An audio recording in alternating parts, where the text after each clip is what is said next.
Hey everybody, welcome back to Video Game. So today we're going to continue the series on the MiSTer FPGA DE10 Nano project. More specifically in this instance, our comparison series on the work in progress FPGA Core versus Mednafen.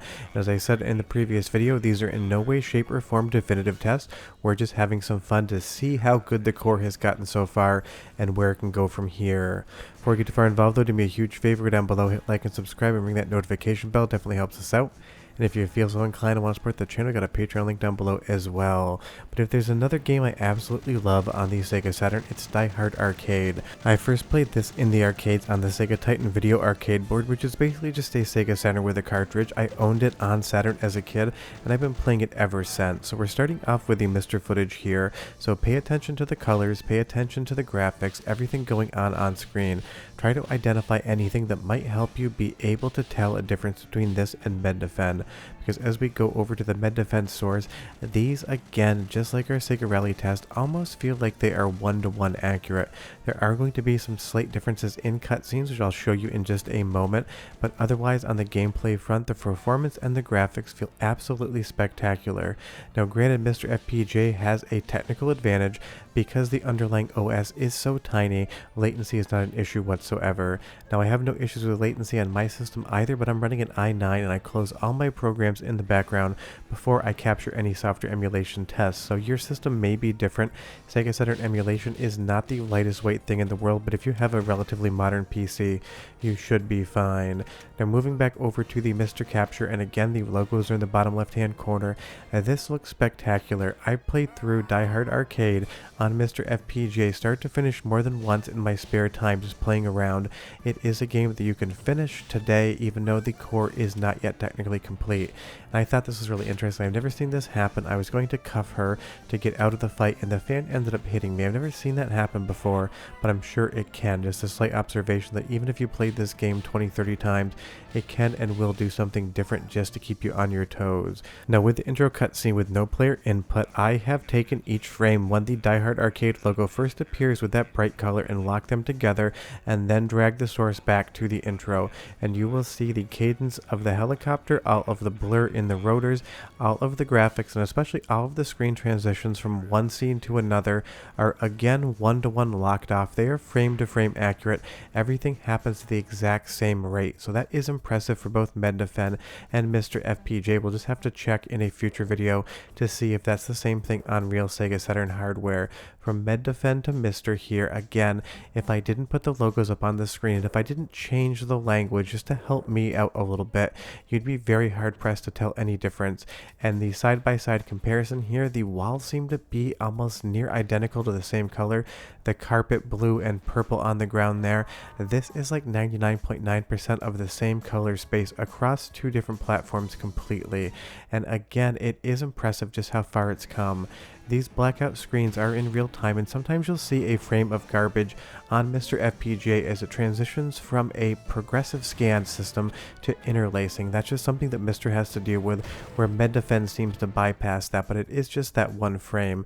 You'll see here as we run into the same section on Mednafen, we have the same black screen because this game likes to load in the background, but the loading is actually going to be different across MiSTer FPGA and Mednafen, and I will show you that in just a moment. But honestly, these small differences I've been able to detect in Die Hard Arcade up to this point in time in the video have been so meaningless as to basically just be what I would call quote-unquote rounding errors in the performance.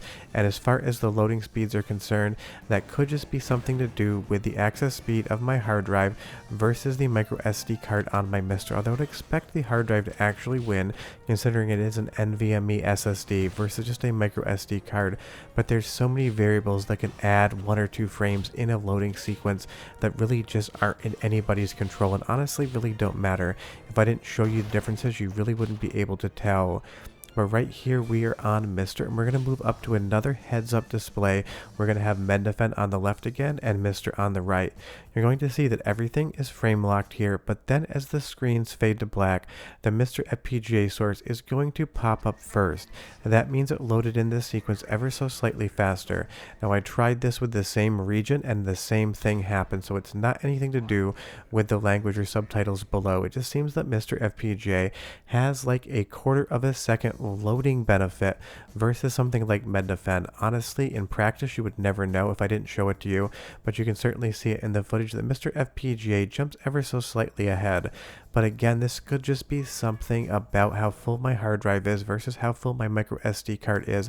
There are 100 different variables that could affect the speed ever so slightly that have nothing to do with the core or with the emulation. But again, with Mednafen here, this looks and feels like Die Hard Arcade being played on real Sega Saturn hardware. Whether you're on software emulation, whether you're on MiSTer FPGA, you were getting a near identical experience to real hardware. Honestly, I really wouldn't be able to tell the difference if I didn't see what it was running on in front of me and I didn't have the MiSTer Home button to pull up any sort of menu. As we pop back over to MiSTer again, the colors are basically like a 99.9% match. Maybe the MiSTer colors are ever so slightly more vibrant, but it could just be my eyes playing tricks on me.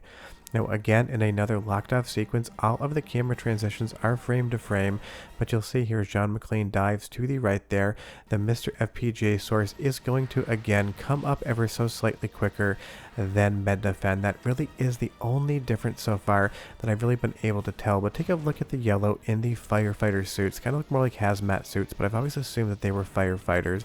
I feel like the yellow is a little bit better looking on the MiSTer FPGA side of things, or maybe it's just because I'm looking at it out of my right eye and that eye sees color ever so slightly differently. It could be down to things that have to do with my anatomy and my eyes more so than the actual performance. And again, depending on the type of screen you're watching this on, it might seem 100% identical to you. But I am very impressed with just how close these two sources are.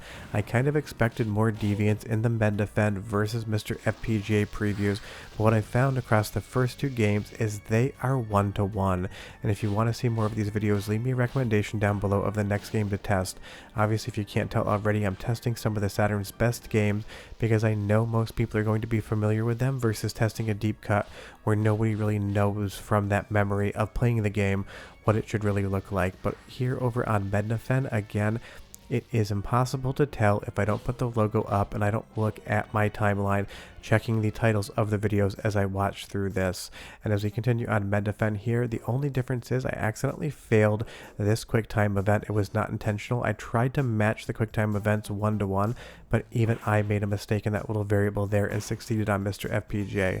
Nothing to do with latency, just pressed the wrong button. But that is the thing about all these captures, there is the human element. As we come back from the black screen, there was that one half frame there with the white garbage at the bottom of the screen. If you use a Sega Saturn on a scaler, real hardware, you're going to see that as well. So I guess technically the fact that Mednafen does not show some garbage in the transition would make it less accurate versus real hardware, but again, that is not a difference that any one of us are going to care about whatsoever. But take a look at the color of the floor here, take a look at the blue on the walls. That way when we go to the Mednafen source, you can kind of have that fresh in your eye. You tell me down below if you see any difference whatsoever in those colors. On Mednafen, every so often it feels like it might be like 1% more vibrant or brighter in some of the lighter floor panels, but it could just be some flashing on the heads-up display, tricking my eye into that as well. I went through this footage probably a dozen times, watched it in slow motion side by side to try to pick out differences, and again as we move over to MiSTer FPGA, I really couldn't tell anything whatsoever, and that is a testament to just how good the FPGA Core is, as well as how good the software emulation is on Mednafen. And like I said in the previous video, it's not like software emulation for Saturn has been great for the last 15-20 years. It's only maybe in the last 5 years that it's improved because the Sega Saturn is a needlessly complex system on the hardware front, and it's just one of those things. It is a heavy lift to try to get this to emulate correctly. So Sega Saturn Emulation and Mednafen should be commended, and if you want to see these tests with a different Saturn emulator, leave me a comment down below. My default usually is Mednafen. So this scene right here, I'm not showing you which one it is, I'm just telling you that this is where one of the two playthroughs ended because I ran out of credits. It's been a minute since I played Die Hard Arcade, and neither on MiSTer FPGA nor on Mednafen did I use any saves to increase my level of credits with the mini game on the disc. So this is where one playthrough ends, and the next two scenes are going to be either MiSTer FPGA or Mednafen. Now, knowing everything you've seen within the capture so far, you leave me a comment down below in the second scene and you tell me, is this MiSTer FPGA or is this Mednafen? I don't think anyone's going to be able to get it right without flipping a coin, but whatever you do guess, provide some evidence for your reasoning down below. Don't just say Saturn or FPGA or Mednafen. Tell me why you think one is one or the other. That way I can kind of understand your thought process, because maybe I did miss a little glitch here somewhere, whether it's in the MiSTer FPGA footage or if it's Mednafen, because you guys have thousands upon thousands of eyes. I just have the two, and I spend half a day, 5 days a week looking at this footage in my spare time. But that is MiSTer FPGA versus Mednafen for Die Hard Arcade. Both are absolutely spectacular. Both will give you a great experience. And if you didn't notice already, the one clue you're going to get, which I left in so you can understand how close it is, just flashed up on the screen. See you guys next time. Bye-bye.